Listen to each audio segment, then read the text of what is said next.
Assalamualaikum warahmatullahi wabarakatuh. Innal hamdalillah wa salaman amma ba'da. Sahabat-sahabatku yang dimuliakan oleh Allah Subhanahu wa taala, melanjuti pengajian bareng kita yaitu kitab Nashaihul Ibad.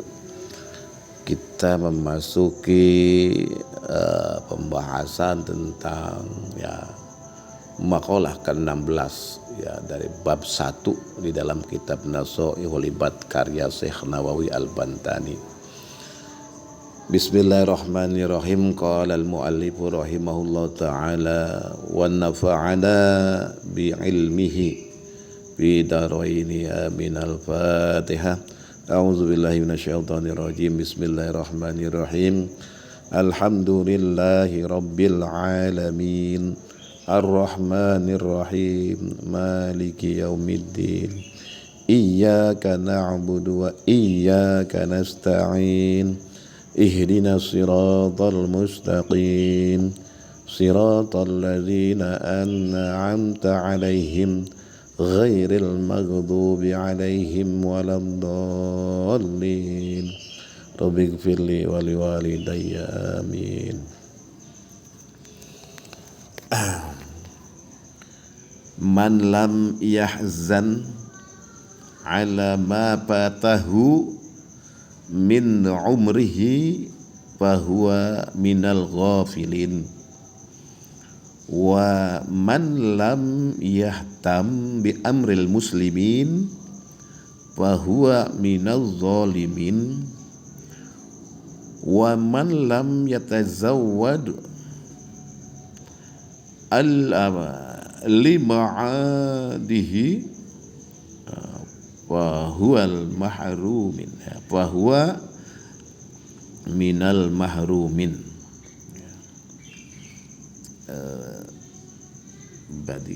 Barang siapa man lam yahzan ala ma fatahu min umrihi, jadi barang siapa yang tidak bersedih atas waktu hidupnya yang telah berlalu tanpa amal kebaikan, maka dia termasuk orang yang lalai, fahuwa minal ghafilin. Wa man lam yahtam, barang siapa yang tidak peduli terhadap urusan kaum muslimin, maka dia termasuk orang-orang yang zalim. Kemudian barang siapa yang tidak mempersiapkan bekal untuk akhiratnya, maka dia termasuk orang-orang yang merugi. Jadi pesan ini mengingatkan kita untuk selalu introspeksi, memperbaiki hubungan dengan sesama, dan mempersiapkan bekal untuk kehidupan akhirat. Semoga kita termasuk orang-orang yang senantiasa waspada dan memperbaiki diri. Sahabatku yang dimuliakan oleh Allah Subhanahu wa taala, jadi maqalah ke-16 dalam kitab Nashaihul Ibad ini, jika ditinjau dari sifat-sifat Allah, yaitu al-a'zamu wal jalilu wal akbaru, yang maha agung, yang maha mulia dan maha besar, memberikan makna yang mendalam. Jadi ketiga sifat ini mengingatkan manusia tentang keagungan, kebesaran dan kemuliaan Allah. Jadi ketiga sifat ini mengingatkan manusia tentang keagungan, kebesaran dan kemuliaan Allah yang harus menjadi pedoman dalam menjalani kehidupan. Yang pertama adalah Al-A'zam, yang maha agung. Jadi maqalah yang berbunyi, barang siapa tidak bersedih atas waktu hidupnya, wa man lam yahzan, yang telah berlalu tanpa amal kebaikan, maka dia termasuk orang-orang yang lalai, bahwa minal ghafilin. Ini korelasinya dengan sifat Al-A'zamu, Allah yang Maha Agung adalah penguasa atas waktu, ya, kehidupan dan kematian. Ya, jadi penguasa atas waktu, kehidupan dan kematian. Kesadaran akan keagungan Allah seharusnya membuat manusia menyadari, ya, betapa berharganya waktu yang Allah berikan. Jika seseorang tidak bersedih atas waktu yang terbuang tanpa amal kebaikan, ia berarti gagal mengakui keagungan Allah yang memberinya kesempatan untuk beramal. Maka sifat Al-A'zamu mengajarkan bahwa manusia harus menghormati waktu, ya, sebagai salah satu ciptaan Allah yang agung. Yang kedua, sifat Al-Jalilu yang maha mulia. Jadi makalah dari Syekh Nawawi Al-Bantani itu, barang siapa yang tidak peduli, wa man lam yahtam bi amril muslimin, ya, fahuwa minaz zalimin, ya, barang siapa yang tidak peduli terhadap urusan kaum muslimin, maka dia termasuk orang-orang yang zalim. Hubungannya dengan sifat Al-Jalil di sini yaitu ketika sifat Al-Jalil menunjukkan bahwa Allah Subhanahu wa taala adalah sumber segala kemuliaan. Manusia yang mengikuti Allah seharusnya memancarkan sifat-sifat mulia, ya, seperti peduli terhadap sesama. Tidak peduli terhadap urusan kaum muslimin adalah bentuk ketidakadilan atau zalim, karena Allah yang maha mulia mencintai keadilan dan kasih sayang antar sesama. Jadi peduli terhadap umat adalah wujud pengabdian kepada Allah yang maha mulia. Selanjutnya adalah Al-Akbar, ya, Allah yang maha besar. Ya, makalah yang berbunyi barang siapa yang tidak mempersiapkan bekal, ya, wa man lam yatajawwad, ya, barang siapa yang tidak mempersiapkan bekal untuk akhirat, ya, maka dia termasuk orang-orang yang merugi. Ya, hubungan dengan sifat Allah Al-Akbar apa? Yaitu Allah yang maha besar adalah tujuan akhir manusia.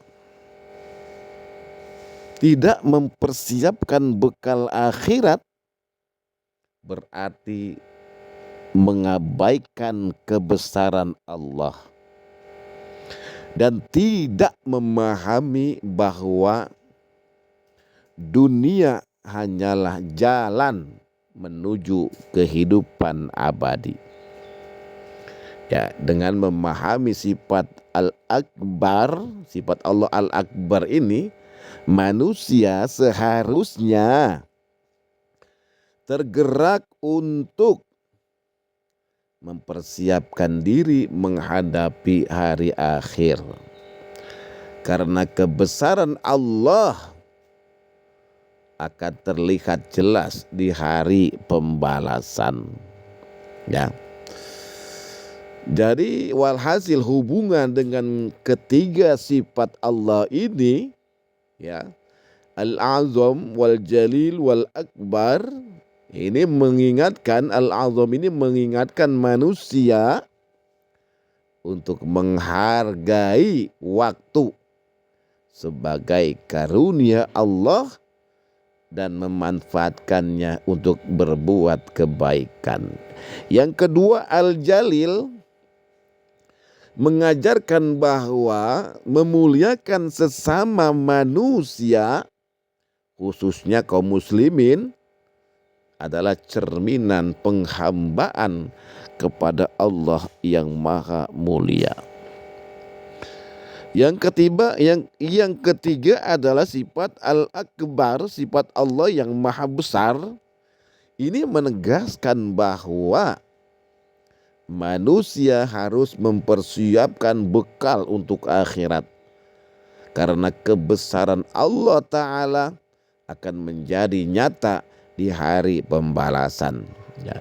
Jadi ketiga sifat ini menguatkan pesan makalah yang ke-16, yaitu pentingnya kesadaran, kepedulian, dan persiapan menghadapi akhirat sebagai wujud pengakuan terhadap keagungan, kemuliaan, dan kebesaran Allah Subhanahu wa ta'ala.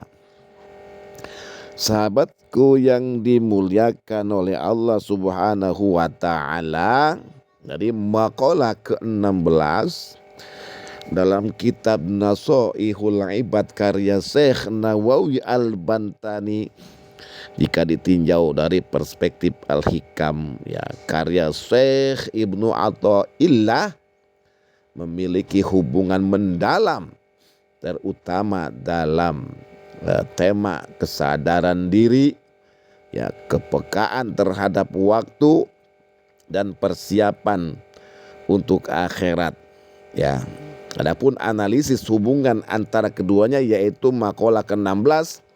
1. Barang siapa tidak bersedia atas waktu hidupnya yang telah berlalu tanpa amal kebaikan, maka dia termasuk orang-orang yang lalai. Yang kedua, ya, makalah 16 ini, barang siapa yang tidak peduli terhadap urusan kaum muslimin, maka dia termasuk orang-orang yang zalim.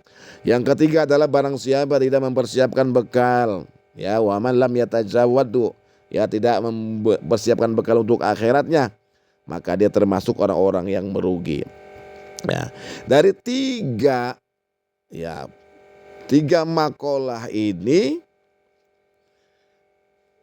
dilihat dari perspektif Al-Hikam. 1. Pentingnya kesadaran terhadap waktu. Ya, dalam Al-Hikam dikatakan oleh Syekh Ibnu Athaillah, di antara tanda-tanda kesuksesan di akhir, ya, di antara tanda-tanda kesuksesan di akhir adalah perhatian terhadap waktu-waktu yang diberikan Allah di dunia. Hubungannya apa? Hubungannya adalah waktu adalah amanah yang diberikan Allah kepada manusia.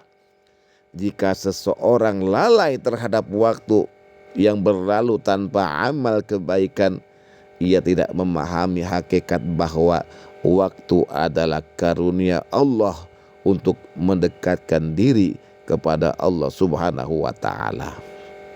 Jadi makalah ke-16 ini mengingatkan pentingnya refleksi terhadap waktu yang terbuang, ya, sejalan dengan nasihat Al-Hikam, bahwa perhatian terhadap waktu adalah tanda keberhasilan dunia dan akhirat.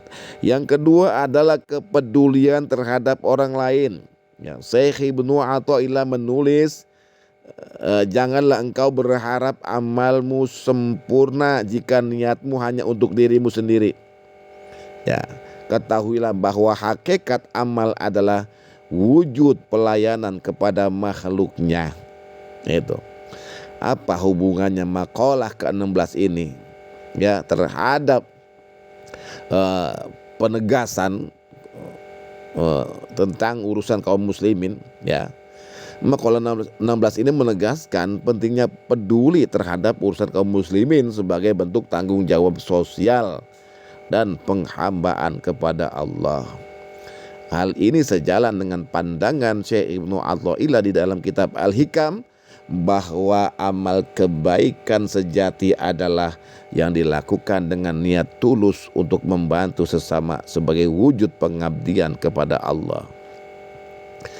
Ketidakpedulian terhadap umat adalah tanda kezaliman, karena Allah menciptakan manusia untuk saling membantu dalam kebaikan. Ta'awanu bil birri wat taqwa wala ta'awanu bil ismi wal udwan. Itu, ya. Yang ketiga adalah persiapan untuk akhirat. Dalam Al-Hikam, Syekh Ibnu Athaillah juga menegaskan, ya, Barang siapa yang lebih memperhatikan dunianya daripada akhiratnya, maka ia tidak akan kecuali penyesalan. Jadi hubungannya makalah ke-16 ini mengingatkan pentingnya mempersiapkan bekal untuk akhirat, ya karena kehidupan dunia hanyalah sementara. Jadi Al-Hikam menekankan hal yang sama, bahwa terlalu sibuk dengan urusan dunia hingga melupakan akhirat adalah sebab utama kerugian di hari kiamat. Jadi bekal akhirat tidak hanya berupa amal ibadah, tetapi juga amal sosial dan kontribusi kepada umat. Kesimpulan daripada hubungannya yaitu satu, kesadaran waktu. Ya baik makalah ke-16 maupun Al-Hikam mengingatkan bahwa waktu adalah anugerah Allah dan menggunakannya untuk berbuat baik adalah kunci keberhasilan. Yang kedua, kepedulian sosial. Jadi makalah ke-16 dan Al-Hikam sama-sama mengajarkan bahwa peduli terhadap sesama manusia, khususnya umat Islam, adalah bagian penting dari penghambaan kepada Allah. Yang ketiga adalah persiapan akhirat. Keduanya menekankan bahwa kehidupan dunia adalah sarana untuk mempersiapkan bekal menuju akhirat, dan orang yang lalai akan menyesal di kemudian hari. Jadi melalui perspektif Al-Hikam ini, makalah ke-16 menjadi pengingat yang lebih dalam tentang pentingnya memanfaatkan waktu, menjaga hubungan dengan sesama, dan menjadikan akhirat sebagai tujuan utama dalam hidup. Sahabatku yang dimuliakan oleh Allah Subhanahu wa taala, jadi kesimpulan yang mendalam, jika makalah ke-16 dari Nasoihul Ibad ditinjau melalui kacamata Al-Hikam karya Syekh Ibnu Athaillah, jadi kedua-duanya sama menggarisbawahi inti dari spiritualitas Islam. Jadi kesadaran waktu, tanggung jawab sosial, dan fokus pada akhirat. Dalam hubungan ini terdapat beberapa poin kesimpulan yang mendalam, yaitu satu, waktu adalah amanah yang harus dimanfaatkan. Jadi dalam makalah ke-16 ditegaskan bahwa seseorang yang tidak bersedih atas waktu yang berlalu tanpa amal kebaikan termasuk orang yang lalai. Ini sejalan dengan Al-Hikam yang mengajarkan bahwa perhatian terhadap waktu adalah tanda sukses akhirat. Jadi kesimpulan, waktu bukan hanya elemen yang berlalu, tetapi anugerah ilahi yang harus diisi dengan amal dan kesadaran. Kelalaian terhadap waktu adalah tanda jauhnya seseorang dari pemahaman terhadap keagungan Allah Subhanahu wa taala. Yang kedua adalah kepedulian terhadap umat. Ya, ini bukti keimanan, ya. Jadi makalah ke-16 menyebut bahwa tidak peduli terhadap urusan kaum muslimin adalah bentuk kezaliman. Sementara dalam Al-Hikam, jadi amal yang tidak berdampak sosial dianggap kehilangan esensi penghambaan. Jadi kesimpulan, Islam tidak hanya mengajarkan hubungan vertikal dengan Allah saja, tetapi juga hubungan horizontal dengan sesama manusia. Peduli terhadap umat bukan hanya tugas sosial, tetapi juga hubungan horizontal dengan sesama manusia. Peduli terhadap umat bukan hanya tugas sosial, tetapi wujud cinta kepada Allah yang maha mulia, yaitu Al-Jalil. Jadi mengabaikan umat berarti mengabaikan amanah ilahi. Yang ketiga adalah kehidupan dunia adalah ladang untuk bekal akhirat. Dunia majra'atul akhirat. Ya. Jadi makalah ke-16 menyebutkan bahwa orang yang tidak mempersiapkan bekal untuk akhirat adalah orang yang merugi. Ini bersesuaian dengan Al-Hikam yang menegaskan bahwa fokus pada dunia tanpa memikirkan akhirat hanya membawa penyesalan. Jadi kesimpulannya adalah dunia adalah sarana, bukan tujuan. Seseorang yang tidak menjadikan akhirat sebagai orientasi utama akan terjebak dalam kerugian karena tidak memahami bahwa kebesaran Allah Al-Akbaru akan terlihat jelas di kehidupan abadi. Kehidupan dunia hanyalah bayangan, sedangkan akhirat adalah kenyataan. Billahi taufiq wal hidayah.